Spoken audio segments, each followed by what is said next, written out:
நாம் நேற்று வரைக்கும் பார்த்த ஒரு விஷயம் அப்படின்னு பார்த்தீங்கன்னா, ஈஸ்வர சேவை அப்படின்னா என்னங்கிறத தான் நம்ம பார்த்துட்டு வந்தோம்.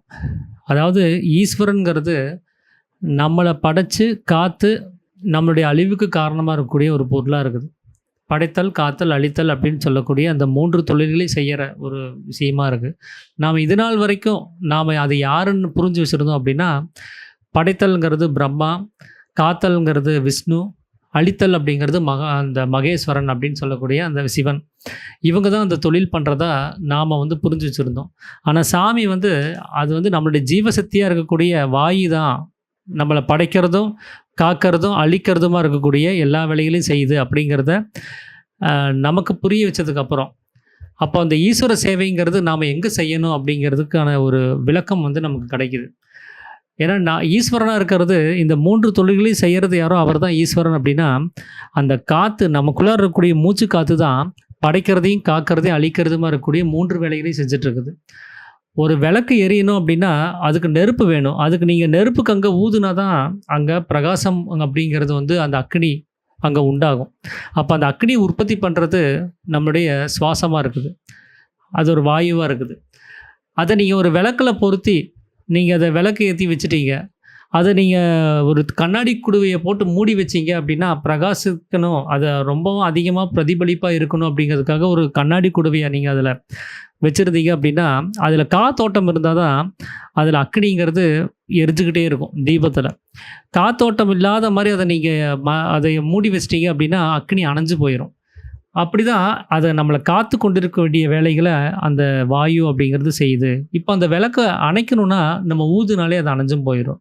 அப்போ அந்த வாயுனாலேயே அதை அழிக்கவும் செய்ய முடியுது அப்படிங்கிறதையும் சாமி சொல்லியிருந்தார்.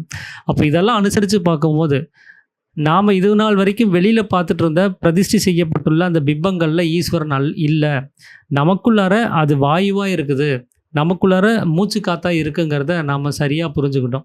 இப்போ ஈஸ்வர சேவை அப்படின்னு சொல்லும்போது நாம் அந்த வாயுவை உட்கொள்ள தான் செய்யணுமே தவிர அதை வெளியில் விட்டு செலவு பண்ணக்கூடாது அப்படிங்கிறதையும் சாமி புரிய வச்சுருந்தார். அப்போ அந்த ஜீவசக்தியாக இருக்கக்கூடிய வாயுவாக இருக்கக்கூடிய ஈஸ்வரனை நாம் சேவை செய்யும்போது தான் நமக்கு மோட்சம் கிடைக்கும் அப்படிங்கிறதையும் நாம் புரிஞ்சு வச்சுருந்தோம். அப்போ அந்த வாயுவை சேவிக்கிறதுக்கு பேர், உட்கொள்ளுவதற்கு பேர் தான் ஈஸ்வர சேவை அப்படிங்கிறதையும் சாமி விளக்கம் கொடுத்துருந்தாரு. இப்போ சாமி அடுத்தது மோட்சத்தை பற்றி பேச போகிறார். அது அந்த டாபிக் தான் இன்றைக்கி நம்ம பேச போகிறோம். மோட்சம்னா என்ன, அந்த மோட்சத்தை அடையிறதுக்கான வழிவகைகள் எப்படிப்பட்டதாக இருக்குது அப்படிங்கிறது தான் இன்றைக்கி நம்ம பேச போகிற டாபிக். அப்போ இந்த மோட்சம் ஒன்று நம்ம போய் சேரணும் அப்படின்னா பிரம்மரந்திரம் நமக்கு ஓப்பன் ஆகிருக்கணும். பிரம்மரந்திரம் மூடி இருந்தால் அங்கே மோட்சம் அடைகிறதுக்கான சாத்தியக்கூறுகள் இல்லை. அந்த பிரம்மரந்திரங்கிறது எங்கே இருக்குது அப்படின்னா நமக்கு மேல் பாகமாக இருக்கக்கூடிய சிரசில் அந்த புருவ மத்தியத்தில் இருக்குது, ஜீவனுடைய ஸ்தானத்தில் இருக்குது. அந்த பிரம்மரந்திரம் இப்போ நமக்கு மூடி இருக்குது, அது இப்போ திறந்து இல்லை. அப்போ அது திறக்கணும் அப்படின்னா நாம் எங்கே போய் திறக்கணும், உள்ளுக்குள்ளார போய் தான் திறக்கணும். நம்ம வெளியில் போய் எந்த ஒரு காரியத்தையும் செஞ்சு அதை திறக்க வைக்க முடியாது. ஏன்னா பிரம்மரந்திரம் உள்ளே இருக்குது. அப்போ மோட்சத்துக்கான கதவுங்கிறது அங்கே தான் இருக்குது. அப்போ மோட்சம் அடையணுன்னா நம்ம உள்ளே தான் போகணும். அப்போ அதுக்கான வேலைகளை செய்கிறதும் எங்கே அப்படின்னா உள்ளுக்குள்ளார தான். அப்போ எந்த மார்க்கத்தை நம்ம சரி பண்ணணும் அப்படின்னா உள்ளுக்குள்ளார இருக்கக்கூடிய அந்த மோட்சம் கிடைப்பதற்காக இருக்கக்கூடிய அந்த மார்க்கத்தை தான் நாம் சரி பண்ணணும். அந்த மார்க்கங்கிறது உள்ளே இருக்கா வெளியில் இருக்கான்னு கேட்டால் அது உள்ளே தான் இருக்குது. ஏன்னா மோட்சம் உள்ளே இருக்கும்போது அதுக்கான மார்க்கமும் உள்ளே தான் இருக்க முடியும். அப்போது நமக்கு உள்ளில் இருக்கக்கூடிய அந்த பிரம்மரந்திரத்தை நம்ம சரி செஞ்சு அதை திறந்து அதில் ஜீவனை கொண்டு போய் சேர்ப்பிக்கணும். இதுதான் மோட்சம் அப்படிங்கிறத சாமி சொல்கிறாரு. அப்போ நமக்கு மேலே இருக்கக்கூடிய அந்த பிரம்மரந்திரத்தில் மோட்சம் அடைய வைக்கிறதுக்காக வேண்டி நாம் வெளியில் அந்த ஜீவனை கொண்டு போனால் அது அங்கே போய் சேருமான்னு சொல்லி கேட்குறாரு. அப்போ மோட்சம் உள்ளே இருக்கும்போது அதுக்கான பாதையும் உள்ளே இருக்குது. ஆனால் நாம் நம்ம ஜீவனை உள்ளுக்குள்ளார கொண்டு போகாமல் வெளியில் கொண்டு போய் தீர்த்துட்டு இருந்தோம் அப்படின்னா அது பிரம்மரந்திரத்தில் போய் சேருமா? சேராது. ஏன்னா நம்ம செய்கிற வேலை எல்லாமே அப்படி தான் இருக்குது. ஈஸ்வர சேவைன்னா அது வெளியில் தான் அப்படின்னு நினச்சிட்டு நம்ம வெளி வேலைகளை செஞ்சிட்ருக்குறோம். நல்லது செய்யணும் அப்படின்னா வெளியில், நம்ம உபஜீவனம் செய்யணும் அப்படின்னா வெளியில், நம்ம ஏதாவது ஒரு விஷயத்தை தெரிஞ்சுக்கணும் அப்படின்னா அதுவும் வெளியில்.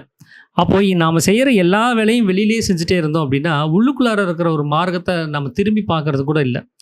அங்கே தான் மோட்சம் இருக்குது, அங்கே தான் ஈஸ்வரன் இருக்கிறாரு, அங்கே தான் ஜீவனை கொண்டு போய் சேர்ப்பிக்கணும் அப்படின்னு சொல்லி வேதங்களில் சொல்லப்பட்டிருக்குது. ஆனால் அதையும் நம்ம செய்கிறது கிடையாது. வெளியிலேயே எல்லா வேலைகளையும் செஞ்சுட்ருக்குறோம் அப்படின்னா, அது உள்ளுக்குள்ளார எப்படி போய் அந்த ஜீவன் போய் பிரம்மரந்திரத்தில் சேரும் அப்படிங்கிறது தான் சாமி கேட்குறது. ஏன்னா ஜீவன் இப்படியே வெளியில் போய் ஒவ்வொரு விஷயத்துக்காகவும், அறியறதுக்காகவும், தொழிலுக்காகவும், குடும்பத்துக்காகவும், நம்மளுடைய சொந்த ஆசாபாசங்களுக்காகவும், அப்புறம் இங்கே தான் நல்லது பண்ணுறேன், கோவிலுக்கு போகிறேன்னு சொல்லிட்டு இப்படி நிறையா விஷயங்களில் இப்படி அதை வெளியில் தீர்த்துக்கிட்டே இருந்தால் கடைசியில் என்ன ஆகும் அப்படின்னா, அந்த தனமாக இருக்கக்கூடிய பொருள் முழுவதும் தீர்ந்து நாம் செத்து தான் போக வேண்டியதாக இருக்கும். அப்படி தான் இந்த உலகத்தில் செத்து போயிட்டுருக்குறாங்க. செத்து போகிறதுக்கான காரணங்கள் அநேகமாக சொல்லப்பட்டாலும், அதில் சாமி சொல்கிற ஒரே காரணம், உள்ளுக்குள்ளார தனமாக இருக்கக்கூடிய அந்த ஜீவசக்தி வெளியில் போய் தீர்றதுனால தான் ஒரு செத்து போகிறான்னு சொல்லி சாமி ஒரு காரணம் சொல்கிறாரு. சாகிறதுக்கு அதுதான் காரணம்ங்கிறார். அப்போது நாம் சாகாமல் இருக்கணும்னா, அந்த ஜீவசக்தியாக இருக்கக்கூடிய வெளியில் போகக்கூடிய வாயுவை வெளியில் போக விடாமல் நமக்குள்ளாரே சேர்த்து வச்சா மட்டும்தான் அது முடியும். அதை வெளியிலே விட்டு தீர்த்துட்டே இருந்தால் நாம் சாகாமல் இருக்க முடியாது. கண்டிப்பாக செத்து தான் போக வேண்டியதாக இருக்கும். அப்போ ஒருத்தன் செத்து போயிட்டான்னா அவனுக்கு என்னன்னு பேர் சொல்லுவோம்னா, பிணம்னு ஒரு பேர் வருது. அந்த பிணத்திற்கு ஏதாவது மோட்சம் அடைய முடியுமா? ஏன்னா நாம் சின்ன வயசில் இருக்கும்போது செத்ததுக்கு அப்புறம் தான் சொர்க்கம் நரகம்லாம் சொல்லி கொடுத்துட்டு இருந்தாங்க. எதுக்காக சொல்லப்பட்டது அப்படின்னா, நான் இங்கே ஒரு தப்பு பண்ணுறேன், இனிமேல் அந்த தப்பை நான் பண்ணக்கூடாது அப்படின்னு என்னை இப்போ பயமுறுத்தணும். அப்போ தான் நான் மீண்டும் அந்த வேலையை நான் செய்யாமல் இருப்பேன். அப்போது ஒரு நரகம்னு ஒன்று இருக்குது, அங்கே எண்ணெய் சட்டியில் போட்டு பொரிச்சிருவாங்க, ஊசி எடுத்து குத்துவாங்க, அப்படி ஏதாவது ஒரு நரக தண்டனைகளை பற்றி பேசி என்னை பயமுறுத்தணும். அப்போ தான் ஐயோ நம்ம செத்ததுக்கப்புறம் அங்கே போயிட்டா நமக்கு இந்த தண்டனையெல்லாம் கிடைக்குமான்னு ஒரு பயத்தோட அந்த தீய வேலைகளை நான் விட வேண்டியதாக இருக்கும். அப்போ என்னை பயமுறுத்தி என்னை கெட்டது செய்ய விடாமல் தடுக்கிறதுக்காக தான் அந்த ஒரு நரகத்தை அவங்க எனக்கு போதிச்சாங்க. அது உண்மையாகவே அப்படி ஒரு நரகமும் கிடையாது, அப்படி ஒரு தண்டனைகளும் அங்கே கிடையாது. அது ஏன் அப்படிங்கிறத நான் சொல்கிறேன். அதே மாதிரி சொர்க்கத்தை பற்றி பேசும்போது அவங்க என்ன சொல்கிறாங்க, அங்கே பசி இருக்காது, அங்கே தூக்கம் இருக்காது, நோய் இருக்காது, அங்கே ஆயில் குறைபாடே இருக்காது, அங்கே தேவாமிர்தம் கிடைக்கும், அது நல்லா ருசியாக இருக்கும், அங்கே மாட மாளிகைகளோடு இருக்கும், அங்கே ரம்பா, ஊர்வசி, மேனகை இவங்களுடைய நாட்டியமெல்லாம் இருக்கும் அப்படின்னு நாம் இங்கே எதெல்லாம் விரும்புகிறோமோ அத்தனை விஷயத்தையும் அங்கே அளவில்லாமல் கிடைக்கும்னு சொல்லி ஒரு ஆசையை தூண்டுறாங்க. எதுக்காகனா, நீ நல்லது பண்ணினா அதெல்லாம் கிடைக்கும்னு. அப்போ என்ன நான் நல்லது பண்ண வைக்கிறதுக்காக வேண்டி எனக்கு ஒரு ஆசையை தூண்டின ஒரு விஷயந்தான் சொர்க்கம்ங்கிறது. நான் தொடர்ந்து நல்லது மட்டுமே பண்ணணும் அப்படிங்கிறதுக்காக வேண்டி. ஏன்னா செத்ததுக்கப்புறம் அங்கே அந்த சொர்க்கமும் கிடையாது, அங்கே அந்த இன்பமான விஷயங்கள் எதுவுமே கிடையாது. அது சும்மா என்னை நல்லது பண்ண வைக்கணுங்கிறதுக்காக அவங்க சொல்லப்பட்ட ஒரு விஷயம். ஏன் அப்படின்னா, ஒருத்தர் செத்து போயிட்டான் அப்படின்னா அவனுடைய ஜீவன் உடம்பை விட்டு வெளியில் போயிடுது. அந்த ஜீவனுக்கு எதையும் பார்க்கவோ கேட்கவோ அறியவோ முடியாது. ஜீவனுக்கு அந்த ஸ்தானம் கிடையாது, அதுக்கு அந்த உணர்ச்சி கிடையாது. அது உணர முடியாதது அப்படிங்கிறதுனால தான் மனம்னு ஒன்று அது உண்டு பண்ணி அந்த மனம் மூலமாக இந்த பார்க்குறதையும் கேட்குறதையும் அறியதையும் அது செஞ்சிட்ருக்குது. அந்த சத்வ குணத்துக்கு அந்த ஒரு தகுதி கிடையாது. அது ரஜோகுணமாக ஆனால் மட்டும்தான் பார்க்கவோ கேட்கவோ அறியவோ செய்ய முடியும். அதுக்கு மனம் அப்படின்னு அதுக்கு பேர். அந்த ஜீவனுக்கே தான் அந்த பேர். ஏன்னா அதனுடைய குணம் மாறி இருக்குது. அப்படி அந்த ஜீவன்னு சொல்லும்போது அது சத்வ குணத்தோடு இருக்கும். அந்த குணத்தை வச்சு பார்க்கும்போது அதனால் பார்க்கவோ கேட்கவோ அறியவோ செய்ய முடியறதில்ல. எப்படி இதை ஊர்ஜிதமாக சொல்ல முடியுது அப்படின்னா, நாம் கர்ப்பப்பைக்குள்ளே நம்ம இருக்கிறோம், கருவறைக்குள்ளார. அப்போது நமக்கு சுவாசம் கிடையாது, உலகம் கிடையாது, நான்கிற நிலைமை கிடையாது. அப்போ நமக்கு அந்த கர்ப்ப பாத்திரத்தில் இந்த ஜடமாக இருக்கக்கூடிய இந்த உடம்பும் அந்த ஜீவன் மட்டுமே தான் அங்கே இருந்தது. நம்மளால் ஏதாவது ஒரு விஷயத்தை பார்க்கவோ கேட்கவோ அறியவோ முடிஞ்சுதா? ஏதாவது ஒரு விஷயத்தை யோசிக்கவாது முடிஞ்சுதா? எதுவுமே முடியாது. அங்கே ஒன்றுமே இல்லை. அது ஜீவனும் இந்த உடம்பு மட்டும் இருந்தால் அங்கே ஒன்றுமே நடக்காது. அது எதையும் சிந்திக்க முடியாது, அங்கே எதையும் பார்க்க முடியாது, கேட்க முடியாது, அறிய முடியாது. இன்னும் சொல்லப்போனால் தூக்குற சமயத்தில் பாருங்கள், நம்ம தூங்கும்போது அங்கே மனம்ங்கிறது வேலை செய்கிறதில்ல, வெறும் ஜீவனும் இந்த உடம்பும் தான் இருக்குது. அங்கேயாவது உங்களால் எதையாவது பார்க்கவோ கேட்கவோ அறியவோ செய்ய முடியுதா? ஜீவனுக்கு பார்க்கவும் கேட்கவும் அறியவும் செய்ய முடியும் அப்படின்னா, நீங்கள் தூங்கிட்டு இருக்கும்போது உங்களுக்கு சுற்றி நடக்கிற எல்லா விஷயமும் கண்டிப்பாக தெரிஞ்சிருக்கும். அது ஜீவனுக்கு அந்த ஸ்தானம் இல்லாதனால தான் நமக்கு மனம்ங்கிறது செயல்பட்டால் மட்டுமே இது அத்தனை அவஸ்தைகளே நமக்கு உடனே தொடர்புக்குள்ளே வருது. அந்த மனம் வேலை செய்யலை, அங்கே மனம் இல்லை அப்படின்னா நமக்கு எந்த அவஸ்தையும் நம்மக்கிட்ட வர்றதில்லை, நம்ம எதையும் தெரிஞ்சுக்க முடியாது. அப்போது செத்து போனதுக்கப்புறம் அந்த உடம்புலேருந்து பிணத்திலிருந்து வெளியில் வந்த அந்த ஜீவன் வெறும் ஜீவன் மட்டுமே இருக்கும்போது அது எப்படி போய் ஒரு விஷயத்தை பார்க்கவும் கேட்கவும் அறியவும் முடியாத ஒரு ஜீவன் சத்வகுணத்தோடு இருக்கக்கூடிய ஜீவன் நரகத்தில் போய் ஒரு தண்டனை அனுபவிக்கிறதுக்கும் சொர்க்கத்தில் போய் ஒரு இன்ப சுகங்களோடு இருக்கிறதுக்கும் முடியும் அப்படிங்கிற ஒரு கேள்வி வருது. ஏன்னா சாதாரணமாக தூக்க சமயத்திலே பக்கத்தால் ஒருத்தன் பேசுகிறதே அந்த ஜீவனால் உணர முடியாது. அதுக்கு அந்த சக்தி கிடையாது. அப்படி இருக்கும்போது நரகத்தில் தண்டனை அனுபவிக்கிறதுக்கும் சொர்க்கத்தில் இன்பங்கள் அனுபவிக்கிறதுக்கும் சாத்தியம் இல்லாத ஒரு விஷயம். அதனால தான் சாமி சொல்கிறாரு, மனம்தான் மோட்சத்திற்கும் பந்தத்திற்கும் காரணம். அதுதான் சொர்க்கத்தையும் நரகத்தையும் நமக்கு உண்டு பண்ணி கொடுக்குது. அதுதான் சொர்க்கத்தினுடைய இன்பத்தையும் நரகத்தினுடைய வேதனையும் அனுபவிச்சுட்டு இருக்குது அப்படிங்கிறத சாமி சொல்கிறாரு.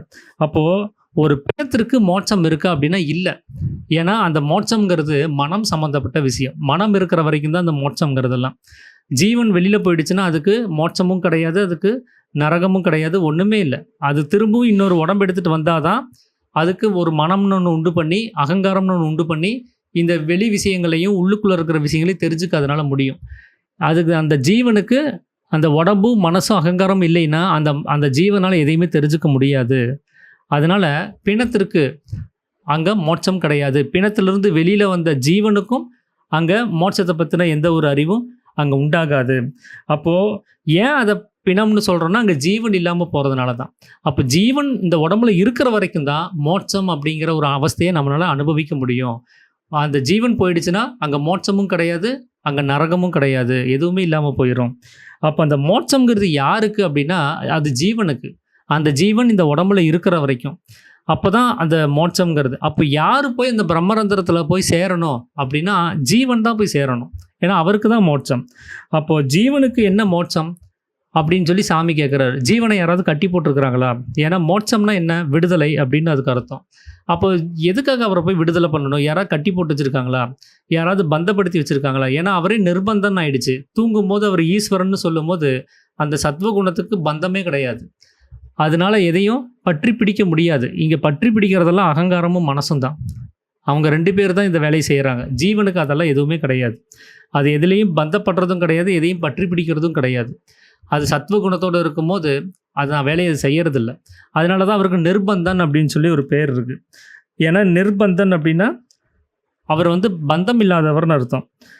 அதாவது கட்டில்லாதவர், எதோடையும் அவர் பந்தப்படாமல் எதோடையும் அட்டாச்மெண்ட்டே ஆகாமல் இருக்கிறவர்.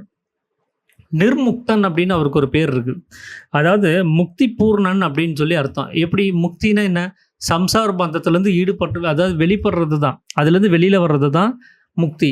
அந்த சம்சார ஏன்னா இங்கே பந்தம் இல்லை அப்படின்னாலே அது முக்தி ஆயிடுது.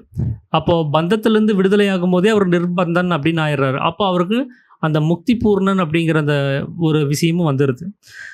அவருக்கு அகங்காரம் கிடையாது ஜீவனுக்கு. ஏன்னா ஜீவன் உள்ளே இருக்குது, அகங்காரம் வெளியில் இருக்குது. இது ரெண்டும் நேர் எதிரானது. அதனால் அகங்காரங்கிறது ஜீவன்கிட்ட நெருங்கவே முடியாது. மனசுக்கு அகங்காரம் வரும். ஏன்னா வெளியில் அது அகங்காரத்தோட தொடர்பில் இருக்கும்போது, மனம் அகங்காரத்தோடு சம்மந்தப்படும் போது மனம் அகங்காரமாகவே மாறி கூட செயல்படும். அதே மனம் ஜீவனோட செயல்பட்டு ஜீவனுடைய தொடர்பில் இருக்கும்போது ஜீவனாகவே செயல்படும் அந்த மனசுங்கிறது. அப்படி தான் அவர் உள்ளே வரும்போது குருவாக மாறுறதுக்கான காரணம் அவர் ஜீவனோட தொடர்பில் இருந்தால் தான். அந்த மனம்ங்கிறது உள்ளுக்குள்ளார புருவ மத்தியத்தில் அசையாமல் உட்காரும் போது, அதனால தான் அடங்கிய மனமே குருன்னு சொல்கிறார். அது அடங்கும் போது அது ஜீவனோட தொடர்பில் இருக்கும். அப்போ அது குருவாக மாறிடும். நமக்கு என்ன வேணுங்கிறத அது சொல்லி கொடுக்க ஆரம்பிச்சிடும். அவரே வெளியில் வந்துட்டால் அவர் குரு அல்லங்கிறார். ஏன்னா அது அகங்காரத்தோடு சேர்ந்துருக்கும், அது அகங்காரமாகவே மாறிடும். இதுதான் மனதனுடைய இயல்பு. அது எதோட சேருதோ அதோடு சேர்ந்து அதுவாகவே மாறி அது பாட்டுக்கு செயல்பட ஆரம்பிச்சிடும். அதுக்குன்னு சொல்லி சொந்தமாக யோசித்து இது நல்லது கெட்டதுன்னு பார்க்க அந்த மனசுக்கு தெரியாது. யார் கூட கூட்டணி வச்சுருக்கோ அவங்களோட ஜாயிண்ட் ஆகிடுச்சு. அவங்களுக்கு தேவையான விஷயங்கள்லாம் செஞ்சு கொடுத்து அவங்களாவே மாறிடும் அது.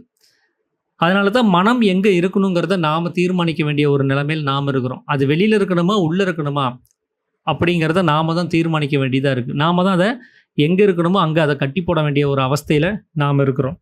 அப்போ அவருக்கு அந்த உள்ளே இருக்கக்கூடிய அந்த ஜீவனுக்கு அகங்காரங்கிறதே கிடையாது. அவரை நிர்மோகி அப்படிங்கிறாங்க. அதாவது மோகம் இல்லாதவர், ஆசை இல்லாதவர்னு அர்த்தம்.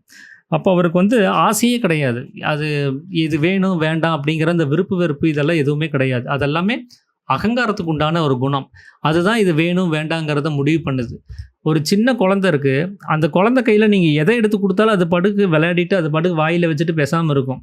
அந்த குழந்தைக்கு புத்தி பூர்த்தியாகி அகங்காரம் வெளிப்பட்டுருச்சுன்னா அப்புறம் அது முடிவு பண்ணும் தனக்கு எந்த பொம்மை வேணும், தனக்கு என்ன உணவு வேணும், தனக்கு எது பிடிச்சிருக்கு எது பிடிக்கலங்கிறத அது வெளிப்படுத்த ஆரம்பிக்கும். அப்போது இந்த விருப்பு வெறுப்புங்கிறது யாருக்கானது அப்படின்னா அகங்காரத்துக்கானது.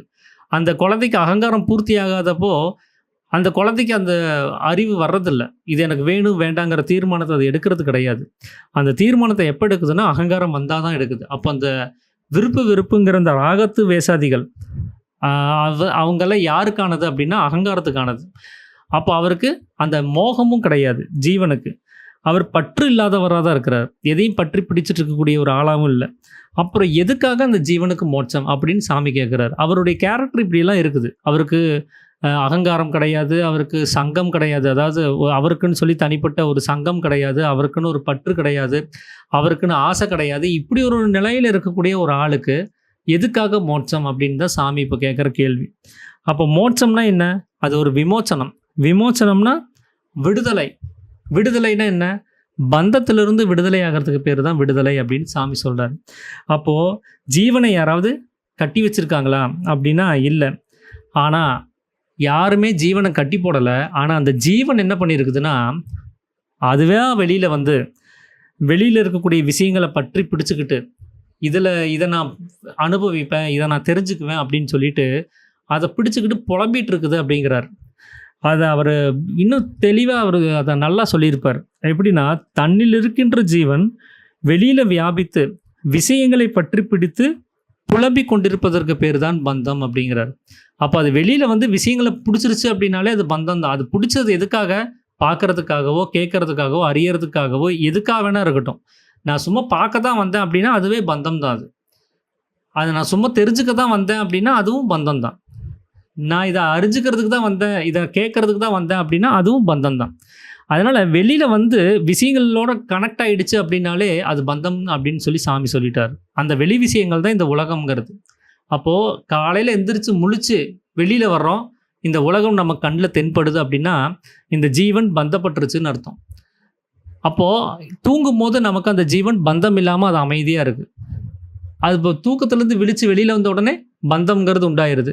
அப்போது இந்த பந்தத்திலேருந்து நம்மளை விடுதலை செய்ய வேண்டிய ஒரு வேலையை தான் அவங்க மோட்சம் அப்படின்னு சொல்லி சொல்கிறாங்க. அப்போ இங்கே பந்தம்ங்கிறது அவரை யாரும் கட்டி போடலை, இவராக தான் வெளியில் வர்றாரு. நாம் தூங்கிட்டு இருக்கும்போது நாம் ஜீவன்கிட்ட சொல்லலை, வெளியில் போ, எனக்கு நாளைக்கு ஆஃபீஸுக்கு நான் போகணும், சீக்கிரம் 6 மணிக்கு எந்திரிச்சு வெளியில் வா அப்படின்னு நாம் யாருமே அந்த ஜீவன்கிட்ட சொல்லலை. அவராக தான் எந்திரிச்சு ஓடுறாரு, அவராக தான் வெளி விஷயங்களை பற்றி பிடிச்சிட்டு இருக்கிறாரு. அதனால் யாருமே இங்கே வந்து அவருக்கு ஆர்டர் போடலை, நீ இதை செய்யணும்னு யாரும் அவர்கிட்ட தயவு பண்ணி கேட்டுக்கவும் இல்லை. அவராக தான் அந்த ஒரு பந்தத்தை ஏற்படுத்தி வச்சிருக்கிறாரு. அப்போது இப்போ இந்த பந்தத்தை விடணும். அப்போ யார் விடணும் அப்படின்னா சாமி அதுக்கு ஒரு உதாரணம் சொல்கிறாரு. இப்போ பாருங்கள், நான் என்ன பண்ணிகிட்டு இருக்கிறேன்னு சொல்லிட்டு ஒரு பலகை எடுத்து தன்னோட மார்போட இறுக்கமாக கட்டி பிடிச்சிக்கிறாரு. பிடிச்சிட்டு அவர் கேட்குறாரு, இப்போது நான் என்ன பண்ணிகிட்ருக்கிறேன் அப்படின்னு. பலகையை நீங்கள் இறுக்கமாக மார்போட பிடிச்சி வச்சுருக்கிறீங்க. இப்போ இந்த பலகையை விடணும்னா நான் விடணுமா, இந்த பலகையை விடணுமான்னு சொல்லி கேட்குறாரு. நீங்கள் தான் பிடிச்சிருக்கீங்கன்னா நீங்கள் தான் விட்டாகணும்னாரு அப்படின்னு சொல்லி ஒரு பதில் வருது. அப்போது யார் பிடிச்சிருக்கிறாருன்னு முதல்ல பார்க்கணும். அதை விட்டுட்டு நான் இறுக்கமாக பிடிச்சிக்கிட்டு பலகையை என்னை விட்டுரு, என்னை விட்டு போயிரு, என்னை விட்டுரு அப்படின்னு சொல்லி நாம் கத்தி கூப்பாடு போகிறதுல எந்த பிரயோஜனமும் இல்லை. ஏன்னா பிடிச்சிருக்கிறது யாருன்னு பார்க்கணும். அந்த பிடிச்சிருக்கிறவர் யாரோ அவர் தான் விடணும். நாம் தான் அதை இழுத்து பிடிச்சிட்ருக்குறோம். நான் இல்லைன்னா இது என்ன ஆயிரும், நான் இல்லைன்னா அது என்ன ஆயிரும், நான் அதை யார் செய்வா, இதை யார் செய்வான்னு சொல்லி நாம் தான் அதை இறுக்கி பிடிச்சிட்டு உட்காந்துருக்குறோம். அப்போ அந்த பிடிக்கிறத யாருன்னு கவனித்து அவங்க தான் அதை விடணும். அதனால் இங்கே வெளியில் இருக்கக்கூடிய எந்த விஷயமும் நம்மளை கட்டி பிடிக்கல. அதனால தான் அவர் சொல்கிறாரு, ஜீவனை யாராகிலும் கட்டி போட்டிருக்கிறாங்களா? இல்லை, ஜீவன் தான் வெளி விஷயங்களை பிடிச்சிட்ருக்குது. அப்போது இதை விடணும்னா அந்த ஜீவன் தான் விட்டாகணும். அந்த ஜீவன் விடாமல் இங்கே மோட்சங்கிறது கிடைக்காது அப்படிங்கிறது தான் சாமி சொல்கிறார். அப்போ அதை விட்டுட்டு நாம் இந்த பழகிய சத்தம் போடுறதுலையோ பழகிய என்னை விட்டுருன்னு சொல்லி அதை கேட்டுக்கிறதுலையோ எந்த பிரயோஜனமும் கிடையாது அப்படிங்கிறார். அப்போது இதோ இப்போ நான் என்ன பண்ணுற பாருங்கள் அப்படின்னு சொல்லிட்டு அந்த பலகைய அவர் தூரமாக நிறுத்துறார். இப்போ என்ன ஆயிடுச்சு அப்படின்னு சொல்லி கேட்குறாரு. பலகை உங்களை விட்டு நீங்கி போயிடுச்சு. அப்போது பலகை நீங்கினதுக்கு நான் என்ன பண்ணேன், நான் விட்டுட்டேன். அப்போது அது நீங்கி போயிடுச்சு. இதே மாதிரி தான் நம்ம உண்டாக்கி வச்சுருக்கிற பந்தங்களும் நாம் தான் அதை தள்ளி வைக்கணும், நாம் தான் அதை விலக்கி வைக்கணும் அப்படின்னு சாமி சொல்கிறார். இப்படி தான் தானாக இருக்கக்கூடிய அந்த சிவன் அது சக்தியாக சலித்து வெளியில் வியாபிக்கும் போது அதுக்கு சிவசக்தின்னு பேர். ஏன்னா அங்கே வெளியில் வரும்போது மனம் அப்படின்னு ஒரு பொருள் மட்டும் வரல, அங்கே சிவனும் சேர்ந்து தான் வெளியில் வர்றார். அதனால தான் அவருக்கு சிவசக்தி அப்படின்னு பேர். சாமி வந்து மனசை பற்றி குறிப்பிடும்போது அவர் அந்த ஜீவன்கிற வார்த்தையும் சேர்த்து தான் குறிப்பிடுவார். ஜீவசக்தியான வாயு அப்படின்னு குறிப்பிடுவார். ஏன்னா ஜீவன்கிறது பூர்வ மத்தியத்தில் இருக்குது. பூர்வ மத்தியத்திலேருந்து இறங்கும் போது அது சக்தியாக இருக்கக்கூடிய மனமாக மாறிடுது. அந்த உடம்புல இருந்து அது வெளியில் வியாபிக்கும் போது வாயு ரூபமாக தான் அது வெளியில் வருது. அதனால வாயு. அப்போது பூர்வ மத்தியத்தில் இருக்கக்கூடிய ஜீவன், அதிலிருந்து கீழே இறங்கி வந்த அந்த சக்தி, அது மனசு. அந்த சக்தி வெளியில் வியாபிக்கும் போது, உடம்பை விட்டு வெளியில் வியாபிக்கும் போது வாயு. அதனால ஜீவசக்தியான வாயு அப்படிங்கிற வார்த்தையை அவர் குறிப்பிடுவார். இந்த 3ம் சேர்ந்து தான் வெளியில் வருது. 3 விஷயமா அது வெளியில் வருது. அதுக்கு நம்ம மனசுன்னு பேர் வைக்கிறோம். இங்கே சாமி என்ன சொல்கிறாரு? சிவனாக இருக்கக்கூடிய ஒரு பொருள் சக்தியாக சலிக்குது, அது வெளியில் வியாபிக்கும் போது சிவசக்தி ஆகுதுன்னு சொல்லி சாமி குறிப்பிடுறாரு. அப்போது வெளியில் வரும்போது சக்திங்கிற மனசும் சிவன்கிற அந்த ஜீவனும் சேர்ந்து தான் வெளியில் வருது. அதனால தான் மனம் வெளியில் வந்து வியாபித்து ஒரு விஷயத்தை பற்றி பிடிக்கும் போது ஜீவனும் நஷ்டமாகிறதுக்கு காரணம். ஏன்னா மனசோட சேர்ந்து ஜீவனும் அப்படி ஜீவன்கிற அந்த குணமும் வெளியில் வருது. அதோடு சேர்ந்து அதுவும் நசிஞ்சு தான் போகுது. அப்போது அந்த வெளியில் வந்த அந்த சிவசக்தி என்ன பண்ணுதுன்னா, இங்கே இருக்கக்கூடிய ஒரு சிருஷ்டிகளை உண்டு பண்ணுது இந்த உலகத்தில். அந்த சிருஷ்டிகள் யார் யார் அப்படின்னா, அது ஒரு கற்பனை, அது சொப்பனம். இதனுடைய பிரதிபலிப்பு அப்படின்னு சொல்லி சாமி சொல்கிறார். அந்த பிரதிபலிப்புகளில் யார் அப்படின்னா, இந்த நாம் பார்த்துட்டு இருக்கிற தாயார், தகப்பனார், அப்புறம் மனைவி, நம்மளுடைய குழந்தைங்க, அப்புறம் நம்மளுடைய அலுவலகத்தில் வேலை செய்கிறவங்க, நம் நண்பர்கள், நமக்கு எதிர் வீட்டுக்காரன், பக்கத்து வீட்டுக்காரன், பின்னாடி வீட்டுக்காரன், இப்படி நாம் இந்த உலகத்தில் எதெல்லாம் பார்த்துட்ருக்கிறோமோ, மிருகங்கள், பறவைகள் அப்படின்னு சொல்லி எத்தனையோ விஷயங்கள் இருக்குது. அதில் நம்மளுடைய மானம் இருக்குது, சாதி இருக்குது, சுத்தம் இருக்குது, அசுத்தம் இருக்குது, மதம் இருக்குது, நம்மளுடைய கொள்கைகள் இருக்குது. இப்படி எல்லாமா அது வந்து வெளியில் வருது. அத்தனை விஷயமும் வெளியில் வந்து தான் இந்த உலகத்தை வந்து நாம் பந்தப்படுத்தி வச்சுருக்கிறோம். இப்படி ஒவ்வொரு விஷயத்துக்கும் நாம் அதை பற்றி பிடிச்சிக்கிட்டே இருக்கிறோம். இப்படி இத்தனை விஷயத்தையும் நாம் பிடிச்சிக்கிட்டு கட்டி பிடிச்சி புலம்பி கொண்டிருப்பதுக்கு பேர் தான் சாமி பந்தம் அப்படிங்கிறார். அப்போ இது எல்லாமே வந்து நம்மளை கட்டி பிடிக்கலை. எந்த ஜாதியும் வந்து என்ன கட்டி பிடிக்கலை. எந்த மதமும் வந்து நீ தான் வேணும் அப்படின்னு சொல்லி என்கிட்ட வரல. எந்த ஒரு விஷயமும், எந்த ஒரு அலுவலகமும் நீ தான் எனக்கு வேலை செஞ்சு கொடுக்கணுன்ட்டு வரல. எனக்கு அந்த அலுவலகம் தேவை, எனக்கு ஒரு காசு வேணும், நான் அந்த அலுவலகத்தோட தொடர்பில் இருக்கிறேன், நான் வேலை செஞ்சு காசு சம்பாதிக்கணும், நான் போயிருக்கிறேன். அப்போ நான் போகலைன்னு விருப்பப்பட்டேன் அப்படின்னா எதுவுமே என்னை கையை பிடிச்சி இழுக்க போகிறதில்ல. நானாக தான் விருப்பப்பட்டு ஒவ்வொரு விஷயத்துலையும் போய் தலையை கொடுத்துட்ருக்குறேன் அப்படிங்கிறத நாம் முதல்ல சரியாக உணரணும். எதுவுமே நம்மளை பிடிச்சி இழுத்து வைக்கல. நான் ஸ்டாப் ஆகிறேன்னு நீங்கள் முடிவு பண்ணிட்டீங்கன்னா உங்களை யாரும் கையை பிடிச்சி இழுக்க மாட்டாங்க. இல்லை நீ தான் பண்ணி ஆகணும்னு சொல்லி இங்கே எந்த ஒரு வற்புறுத்தலும் வரப்போகிறதில்ல. ஏன்னா அந்த வற்புறுத்துதலை நாம் தான் நமக்கு நாமே உண்டு பண்ணி வச்சு நாம் தான் செஞ்சாகணும் அப்படின்னு ஒரு தீர்மானத்தில் அந்த வேலையை நம்ம செஞ்சிட்ருக்குறோம். அது நம்முடைய ஜீவனுக்கு சாமி சொல்கிறார். அப்படி தான். அப்போது நாம் தூங்கும்போது நீங்கள் நினச்சி பாருங்கள், அந்த மனம்ங்கிறது வெளிப்படாமல் இந்த உலகங்கிறது உண்டாகாமல் இருக்கும்போது அந்த தூக்க சமயத்தில் நமக்கு தாயார் பற்றின ஏதாவது ஞாபகம் இருக்கா? நம்ம தகப்பன் பற்றி ஏதாவது ஒரு ஞாபகம் இருக்குதா? நம்ம குழந்தைகள் பற்றி, நம்மளுடைய தொழில் பற்றி, நம்ம குடும்பம் பற்றி, நம்முடைய ஜாதி, நம்முடைய மதம், நம்மளுடைய கொள்கைகள் அப்படின்னு ஏதாவது ஒரு விஷயத்தை பற்றி நம்ம யோசிக்கிறோமா? எந்த சிந்தனை இல்லாமல் அதை சலனம் இல்லாமல் அமைதியாக தான் தூங்குறோம். அதுதான் வந்து நிஜமான ஒரு விஷயம். அதிலிருந்து வெளியில் வரும்போது அங்கே மாயை உண்டு பண்ணும்போது அது எதெல்லாம் இல்லையோ அது எல்லாத்தையும் இருக்கிறதா காமிச்சிரும். அப்போ அதை உண்மைன்னு நாம் நம்பிட்டு அதில் தலையை கொடுத்து பந்தப்படவும் செய்ய வேண்டியதாக இருக்குது. அப்படி நாம் தூங்குகிறோம் அப்படிங்கிற அந்த நிலைமை கூட இல்லாமல் தான் நம்ம தூங்கிட்டு இருக்கிறோம். அப்போ அப்படிப்பட்ட ஒரு நிலைமையில் என் பக்கத்தில் படுத்துட்டு இருக்கிறவங்களுடைய ஒரு கையோ காலோ யாரோ ஒருத்தர் நம்ம மேலே போட்டால் கூட நமக்கு தெரியறது கிடையாது. அப்போ எதையும் நம்ம அறிய முடியாது. நாம் பகலில் முழிச்சு பார்க்கும்போது நாம் கீழ்ஜாதிக்காரன்னு சொல்லி ஒருத்தரை ஒதுக்கி வச்சுருப்போம். பறையன் அப்படின்னு சொல்லி ஒருத்தரை ஒதுக்கி வச்சுருப்போம். நாம் தூங்குகிற சமயத்தில் அவன் பக்கத்தில் வந்து படுத்து நம்ம மேலே கையை காலை போட்டு படுத்துவங்க கூட நமக்கு தெரியறது கிடையாது. முழிச்சாதான் அவன் வேற ஜாதி, நான் வேற ஜாதி அப்படிங்கிற அந்த எண்ணம், இது எல்லாமே அவன் வேற நான் வேறங்கிற அந்த பிரிவினைகள் எல்லாமே. அப்போது இந்த ஒரு இனத்தாரை வந்து நம்ம அப்படி ஒரு தூரம் நிறுத்தி நம்ம பார்க்குறோம். அப்படி அவன் தொட்டால் கூட நம்ம குளிக்கணும்னு சொல்லி ரொம்ப தூரம் நிறுத்தக்கூடிய ஒரு ஜாதிக்காரனாக நம்ம அந்த பறையன்னு ஒரு ஜாதியை நம்ம வச்சுருக்கிறோம்னு வச்சுக்கோங்களேன். சாமி ஒரு உதாரணம் சொல்கிறாரு. அவங்க வந்து ஒரு கஞ்சி குடிக்கிறது உண்டு, புழு கஞ்சி அதுக்கு பேர். அது எப்படி அதை தயார் பண்ணுறாங்க அப்படின்னா, ஒரு செத்துப்போன ஒரு மாடு இருக்கும். அந்த மாட்டினுடைய அந்த உடம்புக்குள்ளார அந்த மாட்டினுடைய உடம்பை திங்கிறதுக்காகவே புழுக்கள் உற்பத்தி ஆகும். பிணத்தை திங்கிறதுக்கான புழுக்கள் அங்கே வந்து உற்பத்தி ஆகும். அந்த தன்னுடைய ஆ, உடம்ப அது தின்னுட்டு அது பாட்டுக்கு பேசாம இருக்கும். அந்த புழுவ தூக்கிட்டு வந்து இவங்க என்ன பண்ணுவாங்கன்னா, கஞ்சி வச்சு காய்ச்சி இவங்க குடிப்பாங்களாமா, அந்த ஜாதிக்காரங்க. அப்படிப்பட்ட ஒரு ஒரு கஞ்சிக்கு பேரு புழு கஞ்சின்னு பேரு. அந்த கஞ்சிய கொண்டு வந்து உன் வாயில ஊத்துனா, தூங்குற சமயத்துல நீ என்ன பண்ணுவேன்னு சொல்லி சாமி கேட்கறாரு. எனக்கு அது என்னன்னு விவரம் தெரியாதனால நான் வந்து முழுங்கிருவேன்னு சொல்லி சீடன் சொல்லுவாரு. அப்போ இதே முழிச்சிருந்து நீ அந்த விஷயத்த கேள்விப்பட்டீன்னா, நீ அவன் மேல எவ்வளோ கோவப்படுவ? ஆனா தூங்கும்போது அது என்னன்னே தெரியாம, அதனுடைய டேஸ்ட் என்னன்னு தெரியாது, ஒண்ணும் தெரியாது. அத வாயில ஊத்துனா, அப்படியே நீ பாட்டுக்கு தூக்கம் அப்படியே நீ முழுங்கிருவ. அது என்னன்னே உனக்கு தெரியாது. அப்படிதான் இருக்கும் நம்மளுடைய தூக்க சமயத்துல இருக்கக்கூடிய நிலைமைங்கிறார். அதனால நாம அந்த முழிச்சு வெளியில வந்தா தான், இத்தன அவஸ்தையும் உண்டாகுதே தவிர, தூங்குற சமயத்துல நமக்கு எந்த ஒரு அவஸ்தையும் உண்டாகுறதில்ல. அப்ப நம்முடைய சக்தி வெளியில வியாபிக்கும்போது தான், அந்த சக்தியிலிருந்து இத்தன சிருஷ்டிகள் உண்டாகுது. இத்தன வேறுபாடுகள் உண்டாகுது. அப்படி அந்த வேறுபாடுகள தான் நாம புடிச்சு, அத பந்தமா அத கட்டி புடிச்சுட்டு புலம்பிட்டு இருக்கிறோம். இப்போ நாம் எப்படி இதுக்கு முன்னாடி ஒரு பலகைய கட்டி புடிச்சு புலம்பிட்டு இருந்தோமோ, அதே மாதிரி நாமளும் வெளியில இருக்கக்கூடிய வேறுபாடுகள வச்சுக்கிட்டு, நம்ம ஒரு புலம்பல் புலம்பிட்டு இருக்கிறோம். அந்த பிடிப்ப அதிலிருந்து வேறுபடுத்தி, அந்த சக்திய நமக்குள்ளாரே எப்படி தூங்கும்போது நம்ம சக்தி நமக்குள்ளாரே அடங்கியிருக்கோ, அதே மாரி எப்பவுமே அந்த சக்தி நமக்குள்ளாரே அடங்கி இருக்கும் பொழுது மட்டும் தான், அந்த பிரம்மரந்திரத்தில நம்ம லயிக்க முடியும். அதுக்கு பேரு தான் வந்து மோட்சம் அப்படின்னு சொல்லி சாமி சொல்றார். அப்போ அந்த மோட்சம் சித்திக்கிறதுக்கான ஒரு முயற்சி என்னமோ, அத நாம செய்யாம, வெளியில இருக்கக்கூடிய விஷயங்களோட நம்ம தொடர்புல இருந்துக்கிட்டு பந்தத்தை ஏற்படுத்திட்டு இருந்தோம் அப்படின்னா, அதில நம்முடைய ஜீவன் நஷ்டமாய், செலவாய் தீர்ந்துட்டு தான் இருக்குமே தவிர, அதில மோட்சம் கிடைக்கிறதுக்கான எந்த ஒரு உபாயமும் கிடையாது. அப்போ மோட்சம் அப்படின்னா, நாம வெளியில இருக்கக்கூடிய அந்த பந்தங்கள விட்டுட்டு, உள்ளுக்குள்ளார இருக்கக்கூடிய அந்த எந்த வேறுபாடும் இல்லாம, அமைதியா இருக்கக்கூடிய அந்த நிலையத்த நாம பிடிக்கணும். அந்த ஜீவன் அப்படின்னு சொல்லக்கூடிய ஒரு நிலையில, அத பிரம்மரந்திரத்தில போய் ஒடுக்கு செய்யணுமே தவிர, அத வெளியில விட்டு செலவு பண்ணிட்டு இருக்கக்கூடாது அப்படிங்கிறத சாமி வந்து சொல்றாரு. ஸோ மோட்சம் அப்படிங்கிற ஒரு பகுதியில வந்து, இன்னைக்கு நான் உங்களோட பகிர்ந்துக்கணும் அப்படின்னு சொல்லி நெனச்ச விஷயம்